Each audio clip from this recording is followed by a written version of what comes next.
కీర్తనల గ్రంథం 16వ కీర్తన 4-5 వచనాలను మనం గమనిస్తే, యెహోవాను విడిచి వేరొకరిని ఆశ్రయించు వారికి శ్రమ విస్తరించును అనే మాట మనం ఇక్కడ ఈ లేఖన భాగంలో మనం చూస్తూ ఉన్నాం.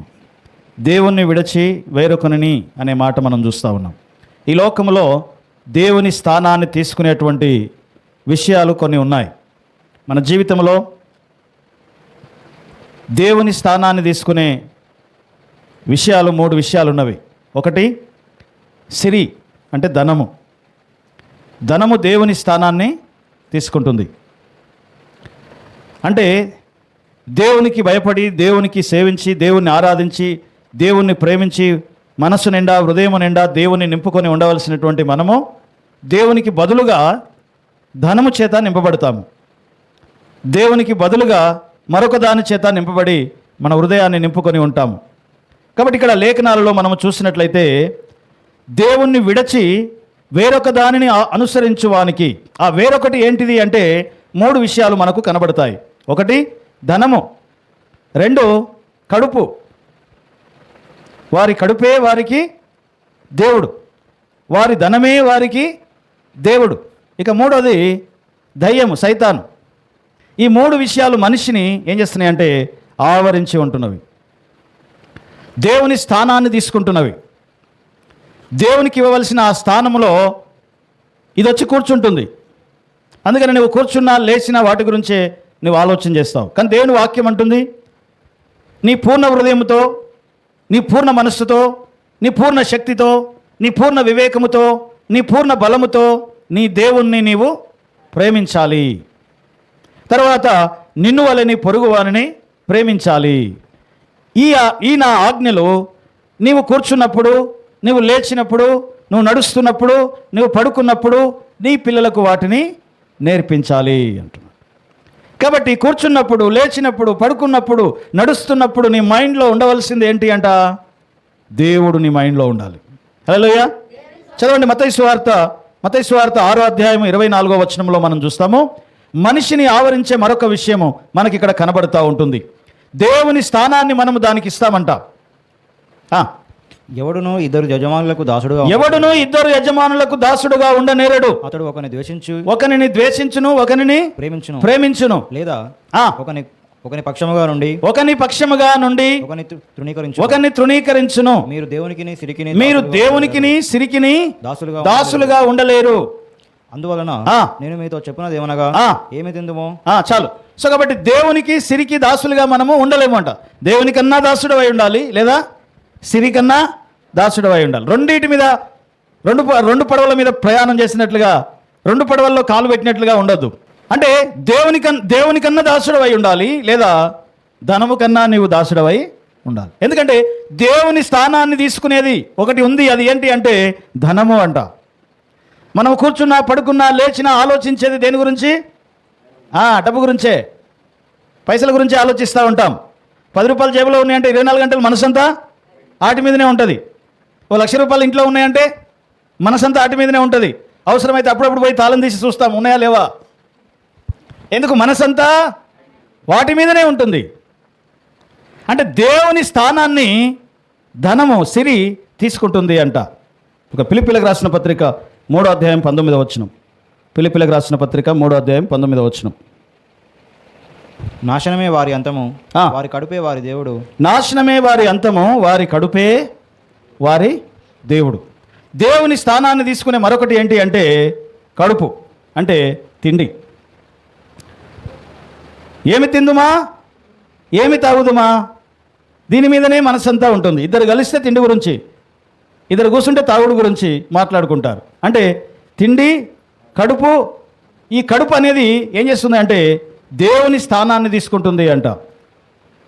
వారి కడుపే వారి దేవుడు అనే విషయం మనం చూస్తూ ఉంటున్నాం. కాబట్టి దేవుని స్థానాన్ని తీసుకునేటువంటి వాటి నుంచి మనము ఏం కావాలంట? వాటిని అధిగమించి దేవుణ్ణి ప్రేమించాలి అంటున్నాడు. ఒకటి ధనమును అధిగమించి దేవుణ్ణి ప్రేమించాలి. 2 తిండిని, కడుపును అధిగమించి దేవుణ్ణి ప్రేమించాలి అనే మాట మనం ఇక్కడ చూస్తూ ఉంటున్నాం. కాబట్టి దేవుని సంతోషపరిచే వారముగా మనము ఉండాలి. దేవుని సంతోషపరిచే వారముగా ఈ భూమి మీద మనము నిలిచి ఉండాలి అనేటువంటి మాట మనం ఇక్కడ చూస్తూ ఉంటున్నాం. ఆది కాండంలో దేవుడు 1వ అధ్యాయం 1వ వచనంలో, ఆది యందు దేవుడు భూమి ఆకాశములను సృజించెను. ఆ భూమి ఆకాశములను దేవుడు సృజించినటువంటి ఆ సృష్టి అట నిరాకారముగాను శూన్యముగాను ఉన్నది అంటాడు. హల్లెలూయా. కాబట్టి నిరాకారముగా శూన్యముగా ఉన్నటువంటి అందులో నుంచి దేవుడు వెలుగు కలుగునుగాక అని పలకగానే వెలుగు కలిగింది అంటాడు. ఒక చెడ్డదానిలో నుంచి దేవుడు మంచిదానిని కలగజేసినాడు అంటాడు. హల్లెలూయా. మంచి చెడులను గురించినటువంటి విషయం మనకి ఇక్కడ కనబడతా ఉంటుంది. చదవండి యెషయా గ్రంథం 42వ అధ్యాయం 5వ వచనం. యెషయా గ్రంథం 42వ అధ్యాయం 5వ వచనంలో సృష్టి గురించి మనం చూస్తూ ఉంటున్నాం. దేవుడు ఈ సమస్త సృష్టికి ఆయన సృష్టికర్త అయి ఉన్నాడు. ఆకాశములను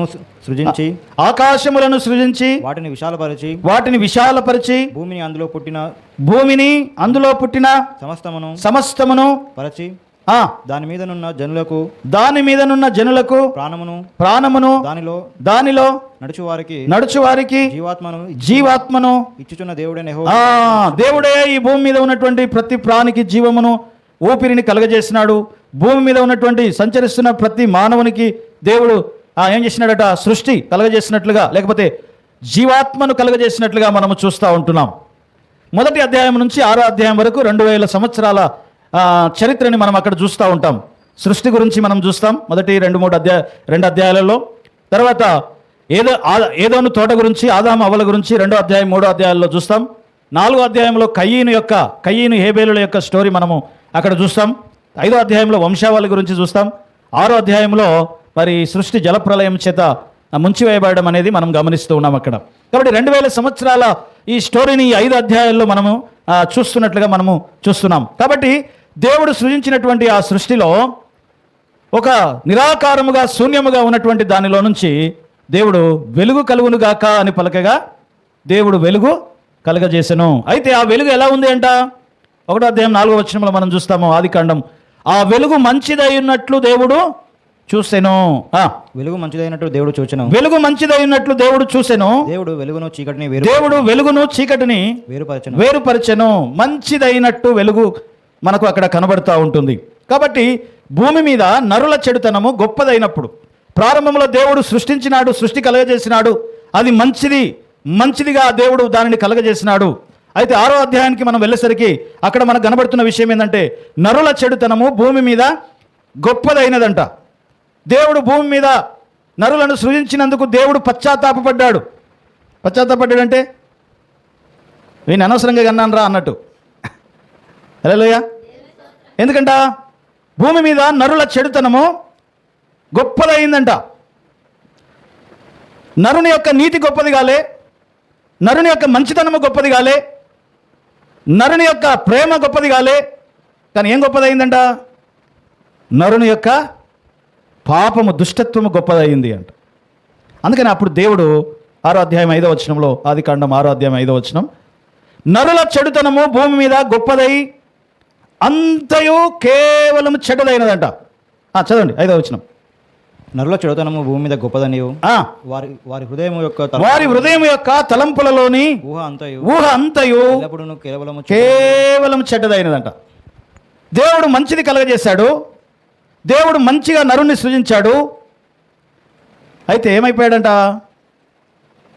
ఆలోచన అంతయు చెడ్డదైపోయింది.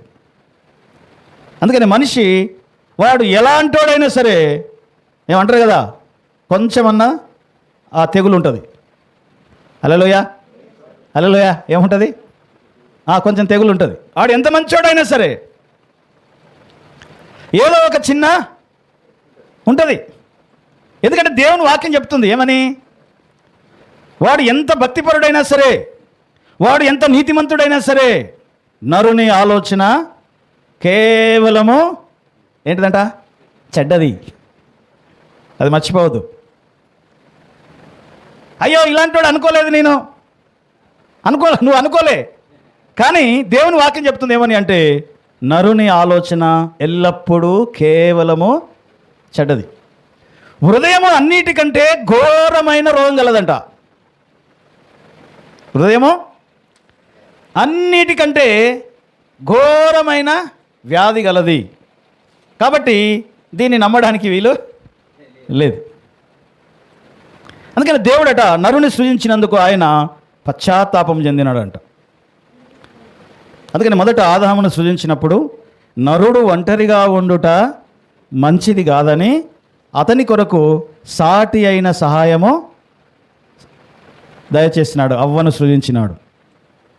ఒంటరిగా ఉండడం మంచిది కాదు. అందుకని యేసయ్య కూడా తన శిష్యులను పంపించేటప్పుడు ఇద్దరిద్దరిని పంపించినాడు. ఎందుకు?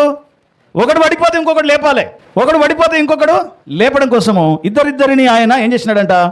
పంపించినాడు అనేది. కాబట్టి మంచి చెడ్డల తెలివినిచ్చే వృక్షం ఎక్కడ ఉంది? ఆ తోటలో సెంటర్లో ఉంది.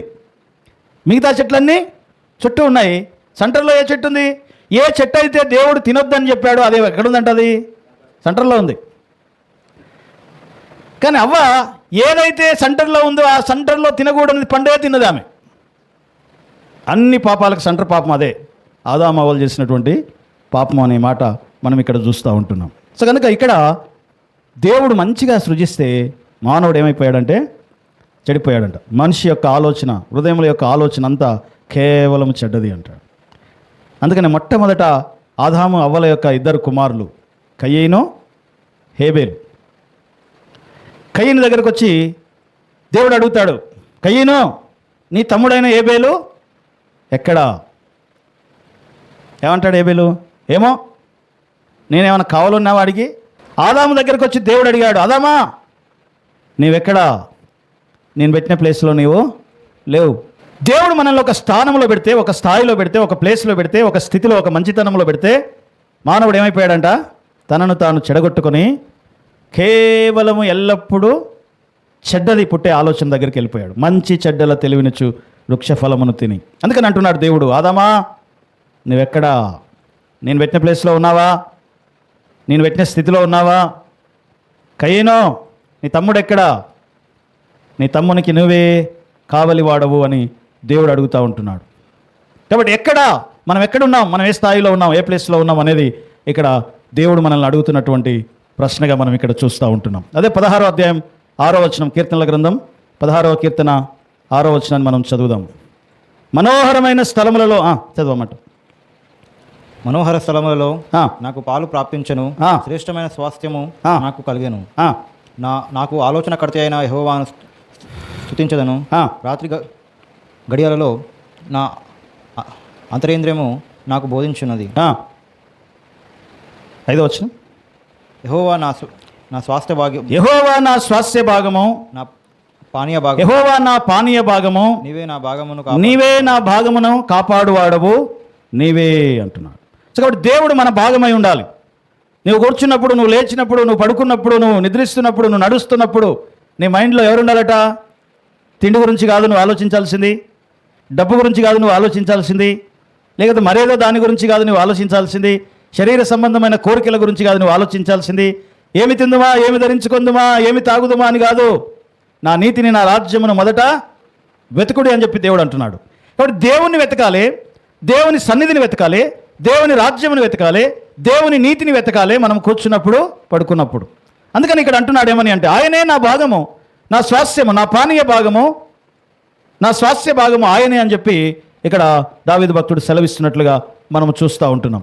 సంఖ్యాకాండం 18వ అధ్యాయం 20వ వచనం, మరియు యెహోవా అహరోనుతో ఇట్లనెను, వారి దేశంలో నీకు స్వాస్థ్యము కలగదు.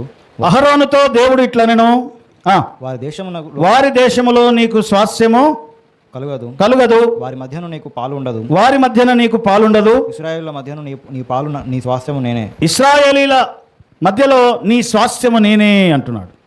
అహరోనును దేవుడు ప్రధాన యాజకుడిగా దేవుడు ఎన్నుకున్నాడు. ఆ యాజకుని యొక్క స్వాస్థ్యం ఎవరంట? ఇశ్రాయేలు 12 గోత్రాలకు దేవుడేమో స్వాస్థ్యం పంచిచ్చాడు, ఈ భాగం మీది, ఈ భాగం మీది, ఈ భాగం మీది అని. కానీ అహరోనుకి లేవీయులకు మాత్రము భాగం లేదు. అహరోనుకి లేవీయుల యొక్క భాగం ఏంటి అంటే దేవుడే వారి స్వాస్థ్యం, ఆస్తి.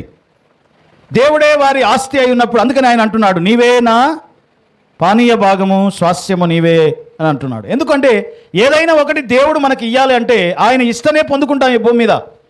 దేవుడు ఇవ్వకపోతే ఎవడు ఏది పొందనేరడు. కాబట్టి దేవుడు ఇవ్వగలిగిన స్థాయి భక్తిని దేవుడు ఇవ్వగలిగిన స్థాయి విశ్వాసాన్ని మన జీవితాలలో మనము కలిగి ఉండాలి.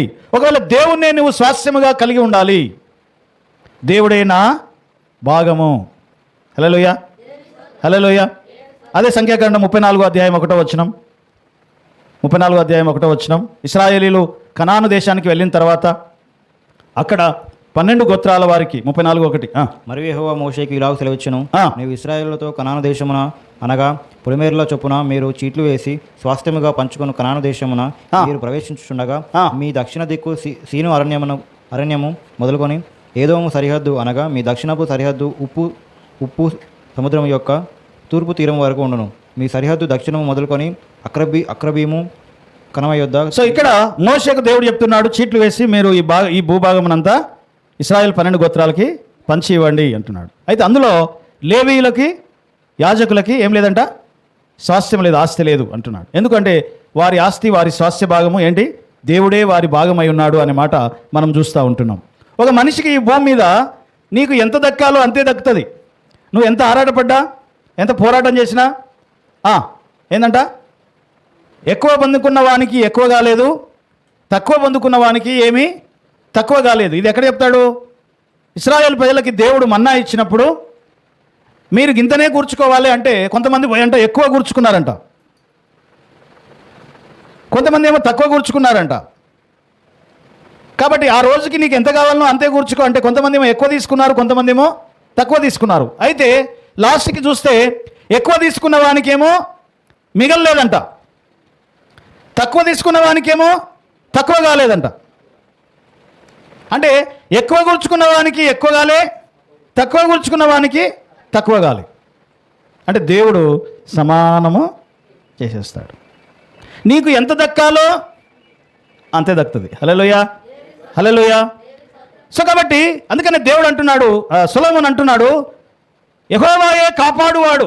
127వ కీర్తన 1వ వచనంలో మనం చూస్తాం, యెహోవాయే కాపాడువాడు, యెహోవాయే కట్టేవాడు, యెహోవాయే నా భాగమును కాపాడేవాడు అంటాడు. యెహోవా ఇల్లు కట్టించని ఎడల కట్టువాని ప్రయాసము వ్యర్థము, యెహోవా పట్టణమును కాపాడని ఎడల దాన్ని కావలి ఉండుట వ్యర్థము అంటాడు. అంటే కాపాడేవాడు ఎవరు? దేవుడే మనల్ని కాపాడేవాడు. కాబట్టి ఆయన కాపుదల కిందికి మనము రావాలి అనే మాట మనం ఇక్కడ చూస్తూ ఉంటున్నాం. ఈ భూమి మీద ఉన్నటువంటి పట్టణము కంటే స్థిరమైనటువంటి పట్టణం ఒకటి ఉన్నది మనకి. ఏందది? హెబ్రీ పత్రికలో మనం చూస్తాం 11వ అధ్యాయము 9-10 వచనాలు మనం గమనిస్తే, ఆ స్థిరమైన పట్టణము కొరకు అబ్రహాము, ఇస్సాకు, యాకోబులు గుడారాలలో నివసిస్తూ ఎదురు చూస్తూ విశ్వాసముతో వారు ప్రయాణం చేసి నడిచినారు. హెబ్రీ పత్రిక 11వ అధ్యాయం 9-10 వచనాలు. విశ్వాసమును బట్టి అతడును అతనితో వాగ్దానమునకు మానవ వారసులైన ఇస్సాకు, యాకోబు అనువారును ఆహారములలో నివసించుచు అన్యుల దేశంలో ఉన్నట్టుగా వాగ్దాన దేశంలో ప్రవాసులైరి. ఏలైనగా దేవుడు దేనికి శిల్పియు నిర్మాణకుడై ఉన్నాడు. పునాదులు కలిగిన ఆ పట్టణము కొరకు అబ్రహాము ఎదురు చూసినట్లుగా ఎదురు చూస్తూ ఉండెను. విశ్వాసమును బట్టి చాలు. సో కాబట్టి గుడారములలో నివసించుచు మన పితరులు పునాదులు కలిగిన ఆ పట్టణము కొరకు వారు విశ్వాసముతో వారి ప్రయాణాన్ని ఏం చేసినారట? కొనసాగించినారు. మనము జనరల్గా మనం ఆలోచన చేస్తే ఈ భూ సంబంధమైన మట్టుకే మనము ఆలోచిస్తే, కొరింథీ పత్రికలో ఉంటుంది 15వ అధ్యాయంలో, మనము ఈ భూ సంబంధమైన మట్టుకే, ఇంత మట్టుకే ఈరోజు పూట గడిస్తే చాలు, ఈరోజు కొంచెం ఉంటే చాలు, ఈరోజు మేము క్షేమంగా ఉంటే చాలు, ఈరోజు మేము మంచిగా ఉంటే చాలు, ఇంత మట్టుకే నువ్వు ఆలోచిస్తే లోకంలో ఉన్న వారందరికంటే దౌర్భాగ్యుడవు అంటాడు. అర్థమవుతుందా? హల్లెలూయా. ఈరోజు బాగుంటే చాలు, మేము బాగుంటే చాలు, మా కుటుంబం బాగుంటే చాలు, మా పిల్లలు బాగుంటే చాలు, మా సంఘం బాగుంటే చాలు, ఇంత మట్టుకే ఇక్కడ బాగుంటే చాలు, ఇంత మట్టుకే నువ్వు ఆలోచిస్తే లోకంలో ఉన్న వారందరికంటే నీవు దౌర్భాగ్యుడవు అంటాడు. అందుకని అబ్రహాము, మన పితరులైన ఇస్సాకు, యాకోబులు ఇంత మట్టుకే ఆలోచించలే. వాళ్ళు పునాదులు కలిగిన పట్టణము కొరకట విశ్వాసముతో ఎదురు చూస్తూ ఏం చేసినారట? వారి ప్రయాణాన్ని కొనసాగించినారు అంట. ఆత్మ సంబంధమైన విషయాల మీద నీ మనసు లేకపోతే, ఇహ సంబంధమైన వాటినే నీ మనసు పెనవేసుకొని ఉంటే, నీకంటే దౌర్భాగ్యురాలు, నీకంటే దౌర్భాగ్యుడు మరొకడు లేడు ఈ భూమి మీద అని దేవుని వాక్యము ఖచ్చితంగా చెప్తా ఉంది. కొలస్సీలకు రాసిన పత్రిక 3వ అధ్యాయము 1వ వచనాన్ని మనం చదువుదాం. కొలస్సీలకు రాసిన పత్రిక 3వ అధ్యాయం 1వ వచనం. మీరు క్రీస్తుతో కూడా లేపబడిన వారై మీరు క్రీస్తుతో కూడా లేపబడిన వారైతే పైనున్న వాటినే వెదకుడి. పైనున్న వాటినే వెతకుడి. అక్కడ క్రీస్తు ఏమంటున్నాడు? ఏం వెతకాలంట? మీరు క్రీస్తుతో కూడా లేపబడిన వారైతే పైనున్న వాటిని వెతకండి అంటాడు. అబ్రహాము గుడారాలలో నివసిస్తున్నాడు. ఎందుకు? స్థిరమైనది ఎందుకు కట్టుకోలేదు ఆయన? ఎందుకంటే ఆయన మనసు ఎక్కడుందంట? పైనున్న పట్టణం మీద, పునాదులు కలిగిన పట్టణం మీద ఆయన మనసు ఉంది. అందుకని అంటున్నాడు ఏమని? మీరు యేసుతో కూడా లేపబడిన వారైతే పైనున్న వాటి మీద మీ మనస్సు పెట్టుకొనుడి. పైన ఏముందట మరి? చదువు. పైన ఏముంది? అక్కడ దేవుని కుడి అక్కడ దేవుని కుడిపార్శ్వమున అక్కడ క్రీస్తు దేవుని కుడిపార్శ్వమున కూర్చొని దేవుని కుడిపార్శ్వమున కూర్చొని ఉన్నాడు. పైనున్న వాటి మీదనే గాని భూ సంబంధమైన వాటి మీద మనసు పెట్టుకొనకుడి. ఏలైనగా మీరు మృతి పొంది తిరిగి లేచినారు, మీ జీవము క్రీస్తుతో కూడా దాచబడి ఉంది అంటున్నాడు. మన జీవం అక్కడ ఉంది. మన ఉనికికి కారణమైన క్రీస్తు, పునరుత్థానుడైన క్రీస్తు అక్కడ ఉన్నాడు. పునాదులు కలిగిన పట్టణం అక్కడ ఉంది. నీ పేరు రాయబడిన జీవగ్రంథం అక్కడ ఉంది. నీ కొరకు సిద్ధపరచబడిన మహిమ కిరీటాలు అక్కడ ఉన్నాయి. నీ మనసు ఎక్కడ ఉండాలి మరి? అక్కడే ఉండాలి. హల్లెలూయా, హల్లెలూయా. నీ స్వాస్థ్యము, నీ ఆస్తి అక్కడ ఉంది కాబట్టి నీ మనసు కూడా అక్కడే ఉండాలి అంట. మేము ఉదయకాలం ధ్యానం చేశాము. భూమి మీద భక్తులే శ్రేష్ఠులు. ఎవరంట? ఎవరు శ్రేష్ఠులు? భూమి మీద కేవలము భక్తులే శ్రేష్ఠులు. వారు నాకు ఇష్టలు అంటున్నాడు భక్తుడు. ఎందుకంటే వీరు విశ్వాసం కలిగిన వారు, వీరు భక్తి కలిగిన వారు, పరిమళ వాసనగా వీరు సజీవ యాగముగా దేవునికి సమర్పించుకున్నవారు, దేవుని ఆలయముగా ఈ భూమి మీద నిలిచి ఉన్నవారు. కాబట్టి వీరెవరంట? శ్రేష్ఠులు. వారి యొక్క శ్రేష్ఠత ఏంది అంటే దేవదూతలకు తీర్పు తీర్చవలసిన మీరు అంటాడు, వారి శ్రేష్ఠత్వాన్ని బట్టి. అందుకనే అధమా నువ్వెక్కడున్నావు? నీ పొజిషన్ ఎక్కడా? నీ స్థానం ఎక్కడా? నేను పెట్టిన స్థానంలో నువ్వు లేవే అని చెప్పి దేవుడు అడుగుతూ ఉంటున్నాడు. సో కాబట్టి ఇక్కడ నా పానీయ భాగము, నా స్వాస్థ్య భాగము నీవే అని భక్తుడు మాట్లాడుతూ ఉంటున్నాడు. సో కాబట్టి మన యొక్క ఎమోషన్స్ని, మన యొక్క ఇష్టాలని అధిగమించి దేవుని ఇష్టాన్ని మనం ఈ భూమి మీద చేయడానికి మనల్ని మనం ఏం చేయాలంటే సిద్ధపరచుకోవాలి అంట. యేసయ్య ఈ భూమి మీద ఉన్నప్పుడు గెత్సెమనే తోటలో ఆయన ప్రార్థన చేస్తూ ఉన్నప్పుడు ఆయన దగ్గరికి ఒక పాత్ర వచ్చింది. ఆ పాత్ర ఏంటి? ఆ పాత్ర అంటే ఆయనకి ఇష్టం లేదు. అందులో ఉగ్రత ఉంది, శాపం ఉంది, అగ్ని ఉంది. అది తాగితే వెంటనే ఏమైపోతారంట? సకల శాపములు. ద్వితీయోపదేశకాండం 28వ అధ్యాయంలో 14వ వచనం నుంచి 60వ వచనం వరకు ఉన్నటువంటి శాపాలు, ఆ 64 వచనాల శాపాలు, 54 వచనాల శాపాలు అక్కడ మనకు కనబడతా ఉంటున్నాయి. అన్ని శాపాలు ఆ పాత్రలో ఉన్నాయి. ఆ దాగినోడు నిలువున నాశనం అయిపోతాడు. యేసయ్య దగ్గరికి ఆ పాత్ర వచ్చింది. తండ్రి నిశ్చితమైతే దీనిని నా యొద్ద నుంచి, నాకు ఇష్టం లేదు, ఇది తొలగించిన ఆయన అన్నాడు. ముమ్మారు వచ్చిందంట, 3 సార్లు వచ్చింది ఆ పాత్ర. అప్పుడు లాస్ట్కి అంటాడు ఏమని అంటే, తండ్రి నా ఇష్టము కాదు, నీ ఇష్టమే జరుగునుగాక అని ఆ పాత్రను తీసుకొని ఆయన త్రాగినాడు. అది తాగిన వెంటనే రానువారు వచ్చారు, బంధించారు, చెరసాలకు తీసుకెళ్లారు, కొరడా దెబ్బలు కొట్టారు, పిడిగుద్దులు గుద్దారు, అబద్ధ సాక్ష్యములు ఆయన మీద మోపారు. ఆయన వస్త్రహీనునిగా చేశారు ఆయనని, సిలువకి ఆయనని కొట్టారు, భూమికి ఆకాశమునకు మధ్యన ఆయనని నిలవబెట్టారు. స్వరూపమైనను సొగసైనను లేనివాడుగా సిలువ మీద ఆయన వేలాడుతూ ఉన్నాడు. ఆయన పక్షముగా ఒక్కడు కూడా నిలబడలేదు. ఏమైపోయాడు? ఆ పాత్రను ఎప్పుడైతే ఆయన తీసుకున్నాడో అది నా శాపానికి సంబంధించిన పాత్ర. అది హల్లెలూయా, హల్లెలూయా. ఆయన ఆ పాత్రను తీసుకొని మనకు రక్షణ పాత్రనిచ్చాడంట. హల్లెలూయా. అందుకనే దావీదు 23వ కీర్తనలో అంటాడు, దేవా నా గిన్నె నిండి పొంగి పొర్లుచున్నది. ఎందుకు పొర్లుచుంది? నీ మీదికి రావాల్సిన ఆ శాపగ్రస్తమైన ఆ పాత్రని ఆయన యేసయ్య తీసుకున్నాడు కాబట్టి ఇప్పుడు నీ గిన్నె నిండి పొంగి పొర్లుతూ ఉంటుంది. హల్లెలూయా, హల్లెలూయా. సో కాబట్టి మనం ఇక్కడ నేర్చుకునే విషయం ఏంటంటే దేవుడు మన యొక్క శాపాన్ని ఆయన తీసుకున్నాడు, ఆయన మనకు విడుదలని ఇచ్చినాడు.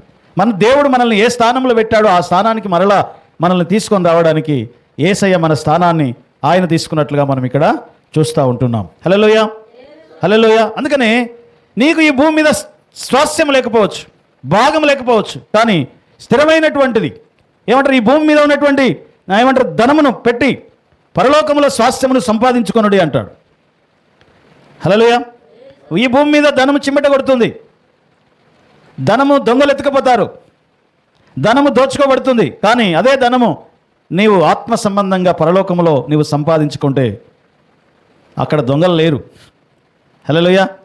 చిమ్మట కొట్టదు, దేవుడే దానిని కాపాడువాడు. హల్లెలూయా. ఇశ్రాయేలుని కాపాడువాడు కునుకడు నిద్రపోడు అంట. మనల్ని కాపాడేవాడు కునుకడు నిద్రపోడు. కాబట్టి ఏదో లేదని బాధపడాల్సిన అవసరం లేదు, దేవుడే మన భాగమై ఉన్నాడు. లేవీల స్వాస్థ్యము, లేవీల భాగము దేవుడు, ప్రధాన యాజకుని భాగము దేవుడు, యాజకుల భాగము దేవుడు. మీరు చీకట్లో నుంచి ఆశ్చర్యకరమైన వెలుగులోనికి పిలువబడిన రాజులైన యాజక సమూహము, మీ భాగము దేవుడై ఉన్నాడు అంటాడు. ఆయనే నా స్వాస్థ్యము, నా పానీయ భాగము, ఆయనే కాపాడువాడు నా భాగమును అని చెప్పి దేవుని వాక్యంలో తెలియజేస్తూ ఉంటుంది. కాబట్టి ఇహ సంబంధమైన వాటి మట్టుకే మనం ఆలోచన కలిగిన వారమై ఉండక ఆత్మ సంబంధమైన వాటి మీద, పర సంబంధమైన వాటి మీద నీ మనస్సు పెట్టవలను. మృతులలో నుండి లేపబడిన వాడవైతే నీవు పైనున్న వాటి మీద నీ మనస్సు పెట్టాలి అంటున్నాడు. ఈ భూ సంబంధమైన మట్టుకే మనం ఆలోచన కలిగితే ఈ లోకంలో ఉన్న వారందరికంటే మనము దౌర్భాగ్యులమై ఉంటామంటున్నాడు. కాబట్టి దేవుని పిల్లలముగా, దేవుని భక్తులముగా, ఆయన యందు విశ్వాసం ఉంచిన వారముగా నీ విశ్వాసం, నీ నమ్మకం దేవుని మీద ఉండాలి. ఆయనే మన భాగమును కాపాడేటువంటి వాడు. అటువంటి కృప దేవుడు మనందరికీ అనుగ్రహించునుగాక. తల వంచుదాం, కళ్ళు మూసుకుందాం, చిన్నమాట ప్రార్థన చేద్దాం. ప్రభువా, నీకు వందనాలు, స్తుతులు, స్తోత్రము చెల్లిస్తున్నాం. నిజమే, మేము నాయనా మరి నీకు ఇవ్వవలసినటువంటి స్థానమును ధనానికి, తిండికి, ఇంకా వేరే వేరే వాటికి మా మనస్సు వాటి చుట్టూ తిరుగుతూ ఉంది, వాటిని పెనవేసుకుంటుంది. నాయన, మేము మిమ్మలను పెనవేసుకొని ఉండాలి. భూమి మీద ఉన్న భక్తులు శ్రేష్ఠులు అంటే వారు దేవుని ప్రేమను పెనవేసుకున్నవారు, విశ్వాసము కలిగి దేవునికి ఇష్టలైన వారు భక్తులు. అలాంటి స్థితిలో మేము ఉండడానికి నీ కృప దయచేయండి. నిరీక్షణకు ఆధారము లేనప్పుడు పునాదులు కలిగిన పట్టణము కొరకు ఎదురు చూస్తూ పితరుడైన అబ్రహాము, ఇస్సాకు, యాకోబులు ప్రయాణం చేసినట్లుగా మా విశ్వాస ప్రయాణాన్ని మీరు దీవించమని ప్రార్థన చేస్తూ ఉంటున్నాం. తండ్రి, నీకు వందనాలు, స్తోత్రములు. నీవే నా భాగమును కాపాడువాడవు, కంట్రోల్ చేయవాడవు నీవే. నాయనా, సృష్టిలో నీవు మంచిగా చేసిన ప్రతిదీ మానవుడు తన హృదయం యొక్క ఆలోచనలో చెడిపోయి ప్రతి ఆలోచన ఎల్లప్పుడూ చెడ్డది, హృదయం అన్నిటికంటే ఘోరమైనది అని నీ వాక్యము ద్వారా తెలియజేస్తూ ఉంటున్నావు. అలాంటి స్థితి నుంచి మమ్మలను తప్పించి ప్రభువా, నీవే మా స్వాస్థ్యము, మా భాగమై ఉన్నావని అన్నిటి మీద నుంచి మా మనస్సు త్రిప్పి ఇహ సంబంధమైన వాటి మీద మా మనస్సు నిలపక పరసంబంధమైన వాటి మీద మా మనస్సు నిలపడానికి నీ కృప దయచేయమని ప్రార్థన చేస్తూ ఉంటున్నాం. క్రీస్తు పోలికలోనికి, సారూప్యంలోనికి మమ్మల్ని నడిపించండి నాయన. దేవానికి వందనాలు, స్తోత్రం చెల్లిస్తున్నాం. ఇహ సంబంధమైన మట్టుకే మేము ఆలోచన కలిగిన వారమైతే లోకంలో ఉన్న వారందరికంటే మేము దౌర్భాగ్యులమై ఉంటామని కొరింథీ పత్రికలో మీరు తెలియజేస్తున్న మాటను చూస్తూ ఉంటున్నాం. మీరు క్రీస్తుతో కూడా లేపబడిన వారైతే పైనున్న వాటి మీదనే మీ మనస్సు నిలుపుడి అన్న మాటను బట్టి వందనాలు, స్తోత్రములు చెల్లిస్తూ ఉంటున్నాము. ఆ పైనున్న వాటి మీద మా మనస్సు నిలుపుటకు నీ వాక్యపు వెలుగును, నీ వాక్యపు ప్రత్యక్షతను మాకు అనుగ్రహించమని ప్రార్థిస్తున్నాం. ఇక్కడ కూడి ఉన్న నీ బిడ్డలందరినీ దీవించండి, వారి వ్యక్తిగత జీవితాలను ఆశీర్వదించండి. పరసంబంధమైన వాటి మీద, నీ వాక్యం మీద పూర్ణ హృదయముతో, పూర్ణ మనస్సుతో మిమ్మలను ప్రేమించడానికి, సేవించడానికి నీ కృప దయచేయమని యేసు నామమున స్తుతించి ప్రార్థిస్తున్నాం తండ్రి. ఆమేన్, ఆమేన్, ఆమేన్.